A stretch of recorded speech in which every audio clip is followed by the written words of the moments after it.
Hello? Hey, Mark. What's up? Hey, so I'm sure you were there. I wasn't sure you were there. Hey, let's go ahead and go if I have the TV moments today. Hey, sci-fi fans of the interweb. It is Mark Barsati, back with one of my favorite science fiction writers, Paul Filippo. Paul, how you doing this afternoon? I am highly stoked and enthusiastic to be talking. It seems like it was just a short while ago we did our previous conversation, and I'm starting to Jones for another one. All right, so we're talking today because you have a new short story collection out recently, just a couple weeks now, I believe. The Visionary Pageant and Other Stories. And I've read it, so you thought I would give you a call so we could talk about it. And as always, you're very gracious with your time. Well, I want to start out with a question that just occurred to me. I'm sitting here looking at the cover. We had talked about one of our previous interviews, and we were talking about your last novel, Vanjie's Ghost, and which is straight science fiction, of course.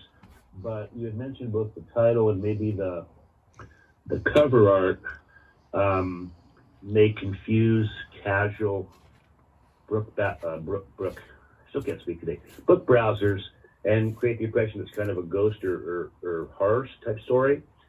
And so in the collection, you have two novellas, both of which we're going to discuss, but one of which is the obviously made the cover art, the Visionary Pageant story.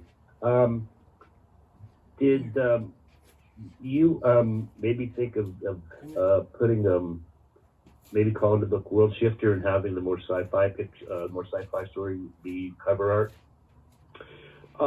This is an excellent point. I tend to wander in my creations all over the literary map, and the book, as you well know, has a variety of genres in it. So you're kind of stymied because if you highlight one on the cover, you're kind of obscuring or neglecting the others. So it comes down to what looks like an attractive potential cover, and hopefully the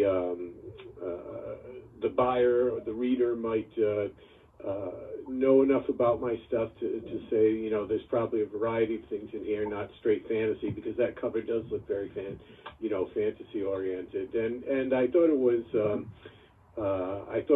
alluring enough that maybe somebody would pick it up and not necessarily worry about what was inside. So yeah, it's now the book. The tricky thing is that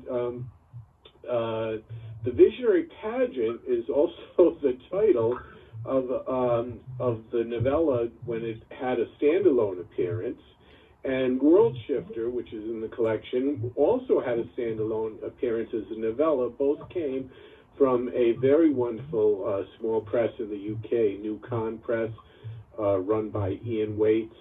And so that's why I made sure to tack and other stories on the cover, because I didn't want folks thinking this was just a straight reprint of that British edition. So Gotcha. If I had gone with World Shifter, it would have been World Shifter and Other Stories too. But for some reason, I just kind of I thought the Visionary Pageant was a more elusive and kind of romantic, evocative title, so I went with that. And Okay. I should say, yeah, go ahead, Mark. No, you go ahead. I should say that title and book is an example of how authors do not often know best about their own work, because the original, when I submitted the novella to New Con Press, it had the original title was The Visionary Pageant Arrayed Before Her, and that was a direct quote from something cited in the novella itself. So Ian Waits, being he's a fiction writer also, and he has a fiction writer's good instincts besides being a publisher. He truncated the the title, my overlong title, and the Visionary Pageant works just fine. It's not a mouthful like my original title. So, although the original title is restored inside the book. Right. Yes, so I play it both ways. I get a little bit of each version, but so I was grateful to him for that. I guess I think I was probably still working in the mode of those great 60s titles like, Repent, Harlequin Said the TikTok Man, and so forth, where the title took up like about half a third of the page.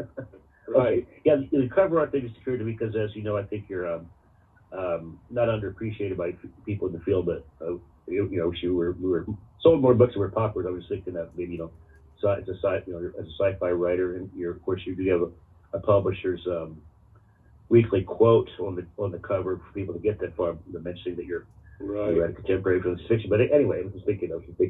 How many? It's funny though. Now, if we were talking about strict marketability, we all know that fantasy is the king or queen these days. I mean, it used to be that science fiction was the dominant genre, and you'd get an occasional fantasy novel from like L. Sprague de Camp or someone, and that would kind of be an afterthought. But fantasy is the dominant bestseller these days. Okay. So maybe I was hitching my bandwagon to the. Maybe you made the right choice after all.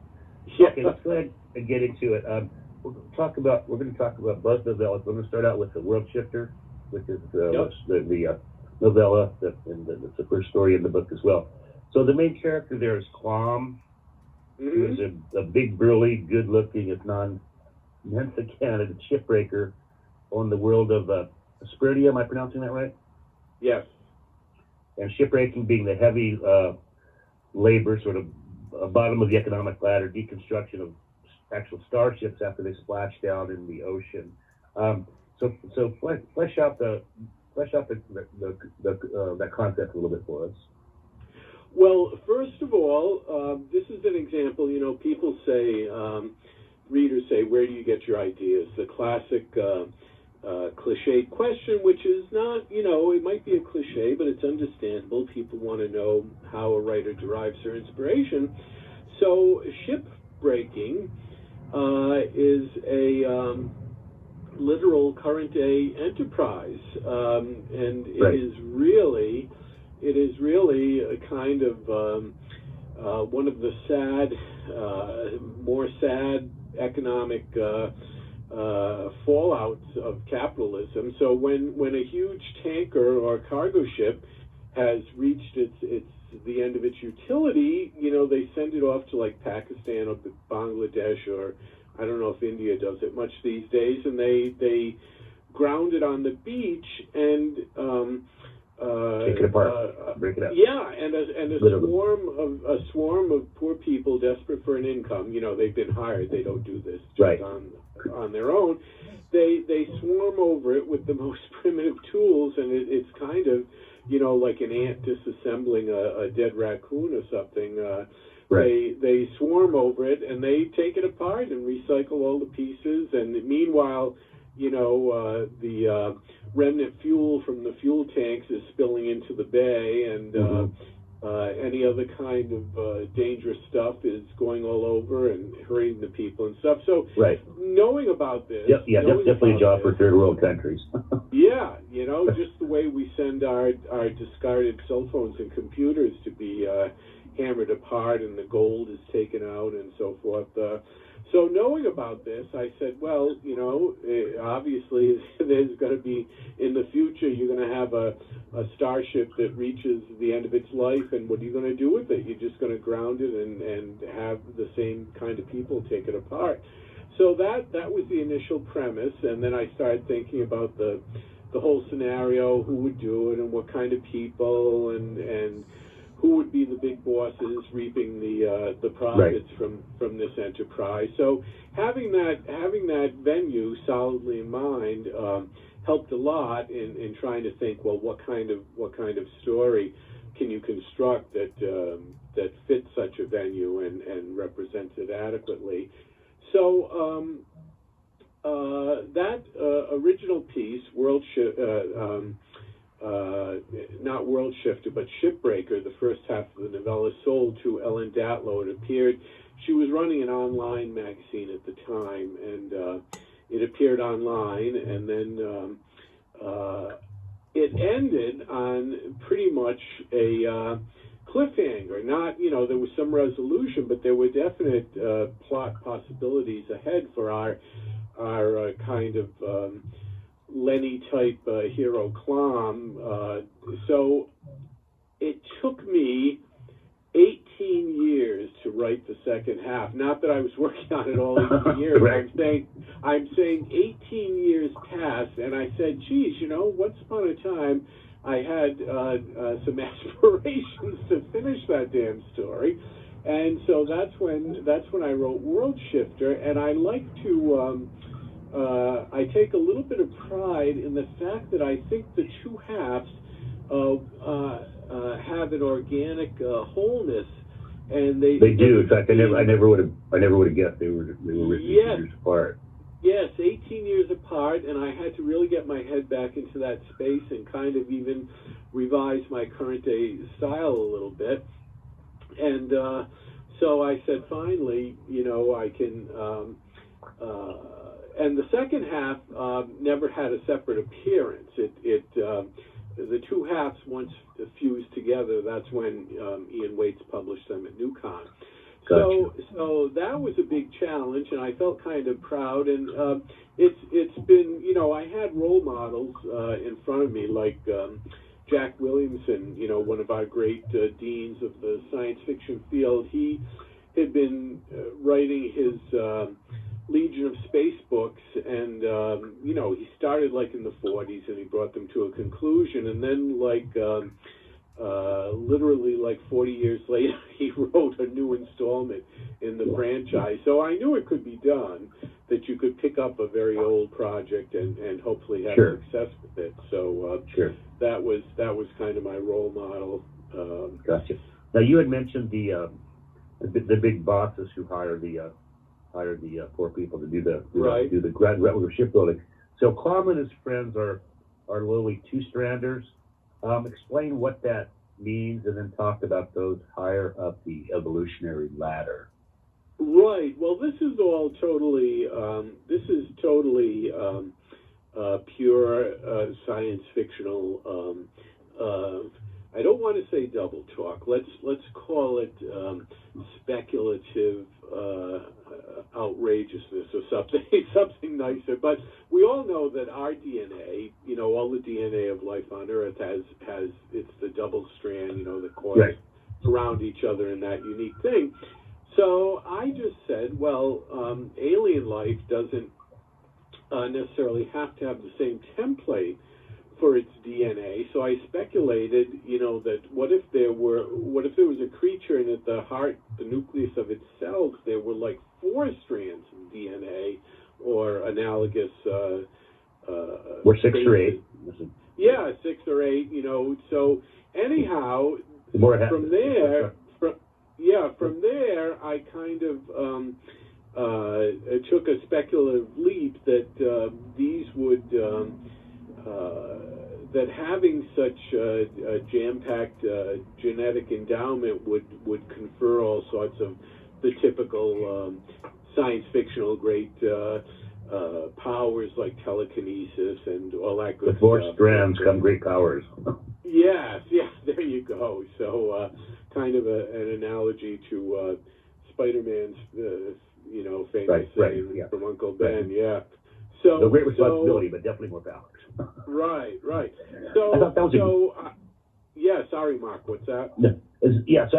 Rather than being a wild speculation, I thought that was a great science fictional idea. It seems perfectly natural and plausible to me.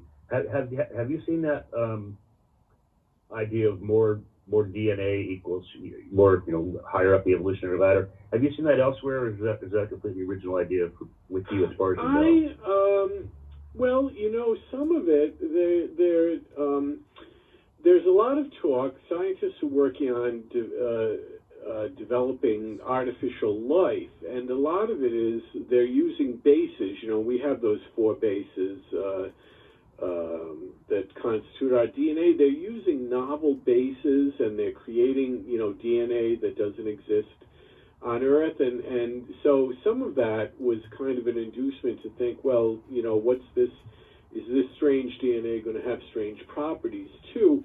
I don't know if I can't really recall much other speculation on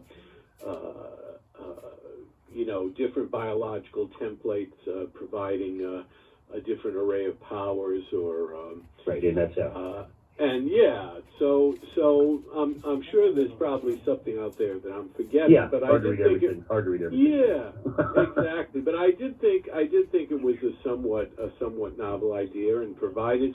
And you know, we always have. You like to have that class hierarchy or distinctions. You know, you've got the upper class oppressors, right. And if you could justify it or provide a rationale for it, like, you know, we know that one human group can become dominant over another, but I mean to have these beings with a whole different array of powers, it would be natural for them to kind of lord it over of course, lesser beings. Yeah. Gotcha. So when Klom is deconstructing the ship, and I thought this was a great joke, he thinks it's called the cautionary discharge zone because another shipbreaker who can read confused the safety sign for the ship's name. So he's calling it the constant, the caution discharge zone throughout the first part of the story. But Klom is looking for, while he's doing his salvaging work, he's looking for valuables that might be left in the ship, obviously hoping to increase his payday there. So he ventures deeper into the ship and unfreezes I think it's a sensor sac, which is what he restores to life, or unfreezes, whatever the proper terminology there, appears to be a friendly dog-like creature that Klom names Tugger.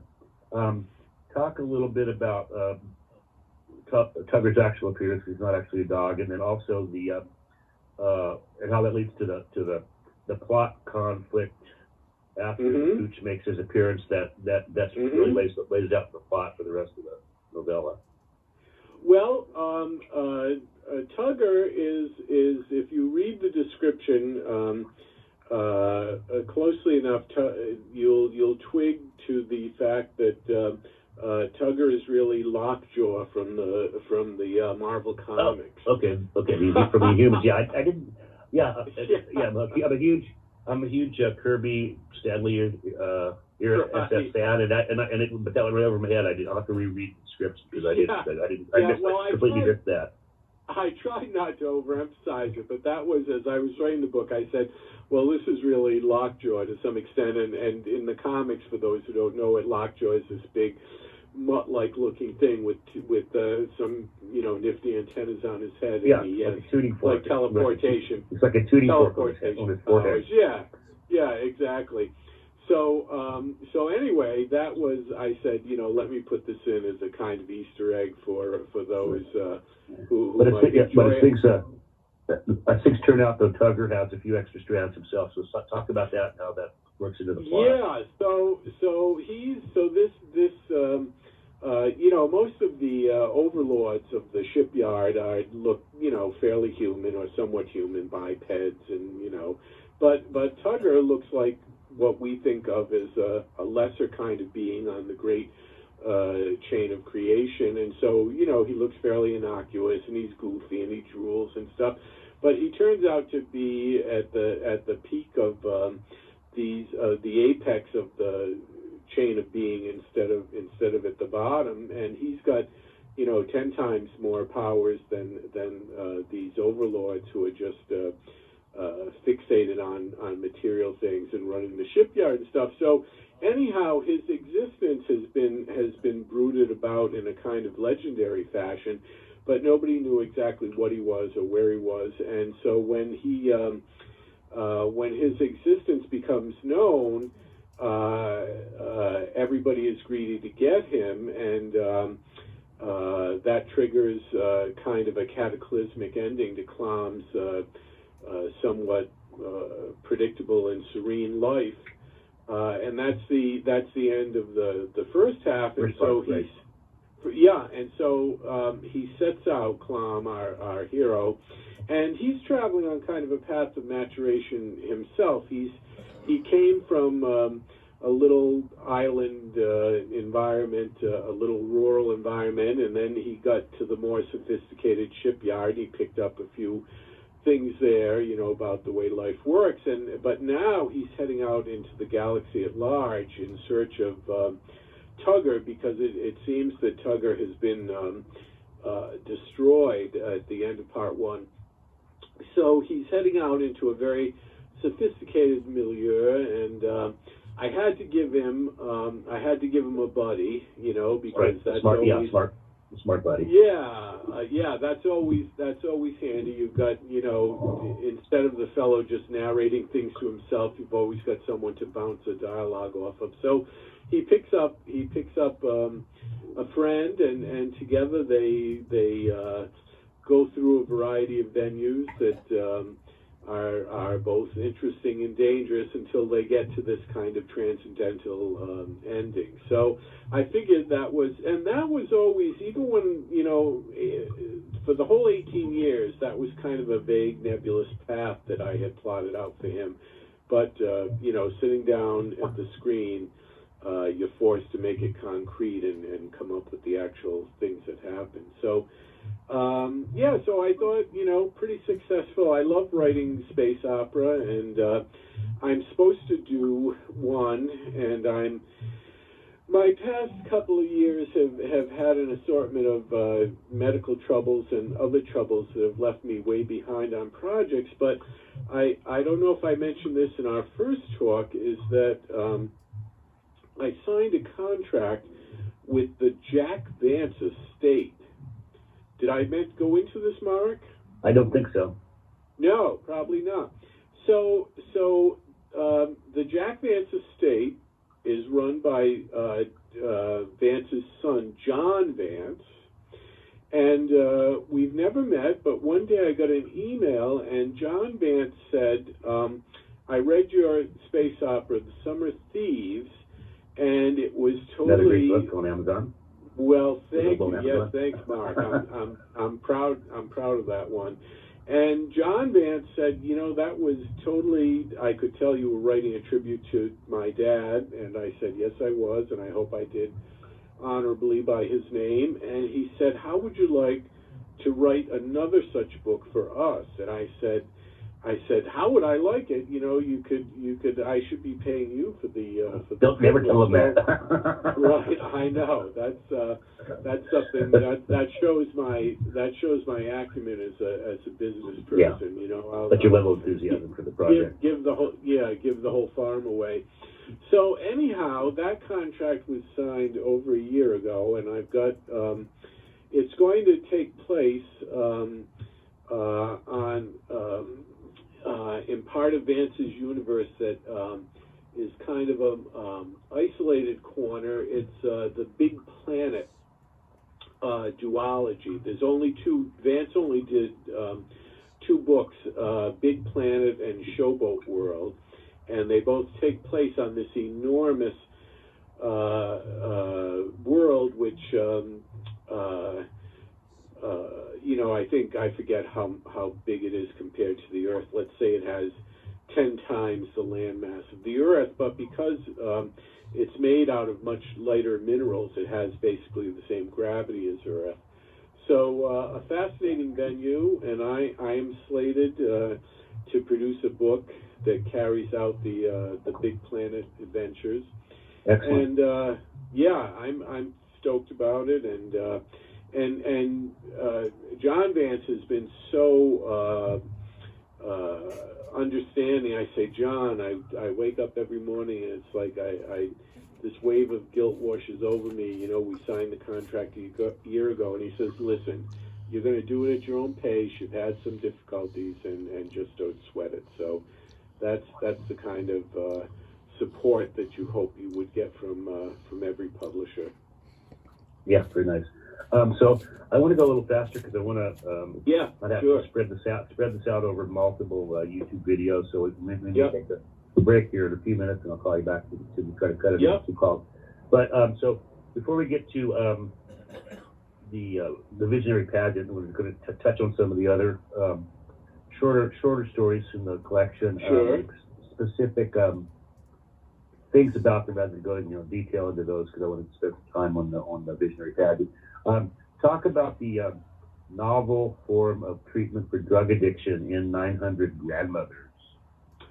Yeah, so right away, now, it's funny, I don't, I used to generate so many short stories, and now it seems I only write one if somebody asks me. So my friend Preston Grassman was putting together an anthology about the multiverse, and he said, "You want to contribute?" And I said, "Sure." So for some reason, the great R.A. Lafferty title, 900 Grandmothers, jumped into my head, and I said, in the Lafferty story, it's 900 sequential grandmothers. It's a chain of lineage stretching back like 900 generations. But I said, what if it was 900 different grandmothers from across the multiverse? So that was my initial impetus for this story. And then I said, well, what are grandmothers known for? Well, they're known for, loving their grandkids, but also sometimes laying down the law and being tough love. Right, tough love, being stern, and so I had to make my protagonist a ne'er-do-well, and so he's a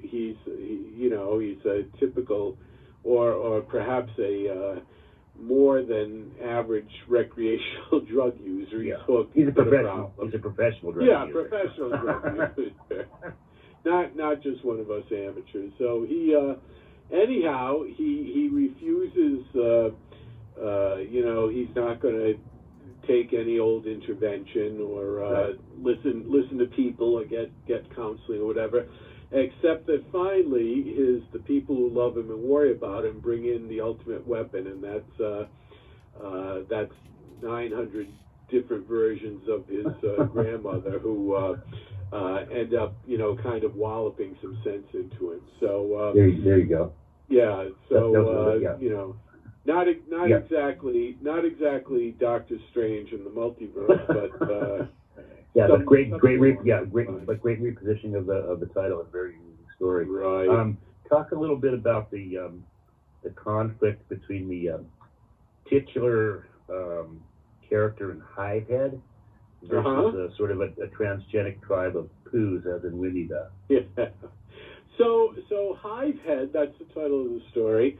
Once again, an anthology of insect-based stories. The Butterfly's Ball was the title of the compilation. So that slots pretty much authentically into the whole ribofunk sequence. In fact, I've now got about 5 or 6 orphaned ribofunk stories that aren't in that volume. If I should ever get lucky. Ribofunk 2, Electric Boogaloo. Right. There you go. I love it. Genetic Boogaloo or something like that. Oh yeah, there you go. Yeah. There you go. So anyhow, Hivehead is a ribofunk story. A future where the biological sciences. Sorry, by the way, listeners, Ribofunk, another great short story collection by Paul Filippo, also available on Amazon. Yes, they. I think that one might have hard and ebook versions available. I'm not sure, but in any case, this fellow is. He's a criminal serving his sentence. He didn't. He's not a hard case criminal. He's kind of an accidental criminal, like someone who gets rung up on a manslaughter charge. Maybe it wasn't even intentional, or whatever. But in any case, he's. I tried to think up something totally bizarre because some of my ribofunk stories venture into the surreal or absurd, but I said I got to push the envelope a little here. So this fellow has basically a beehive on his head. His head is encased by a beehive, hence Hivehead. And it's actually, I tried to make it somewhat physically feasible that you could do this to someone with advanced technology. So anyhow, he's kind of a shepherd of things. He's now serving his time by wandering the wilderness like in kind of a Johnny Appleseed mode. Yeah, and I'm not sure. I'm sorry. Yeah, I believe this is in the story, or if not, you definitely presented it in a way that it was pretty easy to collect it. So it's kind of a more, let's say, more economically degraded Earth. So he kind of leads the bees to where they're going to find pollen, right? Right. So just like nowadays, a truck pulls up at the farmers and they've got like a dozen hives inside, and they let the bees loose, and the farmer gets all the pollination he needs. So that was kind of another chord of where I was coming from. So anyhow, he's doing his thing, and but he encounters. I've already had in Ribofunk. I've already had an amusement park full of the characters from the Peter Rabbit books, and I said, well, what's another childhood fuzzy, lovable character that I can use in an outrageous, anomalous way? So, I fixated on Winnie the Pooh. So there's now a horde of dangerous Winnie the Pooh type creatures, and right, they're kind of freed by like echo warriors who free the splices, because they're kind of splices, right? So he looses the Poohs, and of course you set up a conflict between honey loving Poohs versus the guy with a beehive over on his head. That somebody has to lose in that scenario. It can't be a win-win situation. Okay, we're about the half-hour point, so why don't we wrap this call, and I will call you back, and we'll try to get the other half of the book in another half hour. Perfect. So I'm just trying to keep the timing right, so I can get this stuff YouTube and put up in a fairly timely fashion. Cool. Maybe sell a book or two for you. Oh, okay, I'll be right back. Yeah, part two, folks. Look for the internet. Bye. All right, I hope you enjoyed part one with my recent interview with Paul de Filippo. Part two will be up hopefully the next 10 days or so. If you enjoyed this, please like and subscribe, blah, blah, blah. This has been a Not Ready for Podcasting production.